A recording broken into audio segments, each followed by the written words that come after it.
पुण्यातल्या सिंचन भवनासमोर शेतकऱ्यांनी आंदोलन केलं। इंदापूर तालुक्यातल्या पाणी प्रश्नासंदर्भात हे आंदोलन झालं।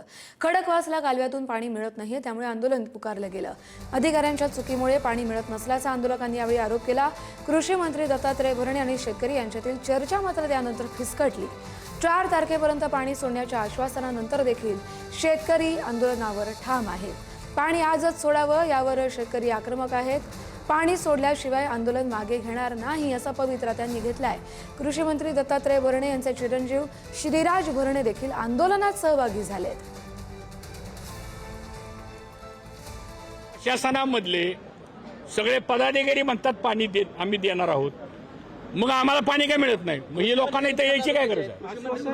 आमच्या तालुक्यात आहेत ना, नाही म्हणून आता आमचं म्हणणं असं आहे, आजच्या आज त्यांनी जर पाणी नाही सोडलं तर लोकशाही मार्गानं पुढचा काय मार्ग स्वीकारायचा ते आम्ही शेतकरी सर्वजण स्वीकारू। त्याचं पाणी व्यवस्थित ठरलेलं होतं, त्यांनाही पाणी मिळालं पाहिजे, परंतु अधिकाऱ्यांनी नियोजन ठरलेलं असताना अधिकाऱ्यांचं नियोजन हे चुकीचं झालं, त्यामुळे हा प्रदंड इंदापूर तालुक्यात 100%। पुण्याच्या पाण्याच्या बाबतीमध्ये ते जास्त वापरतात हे गृहीत धरून सुद्धा नियोजन केलेलं आहे।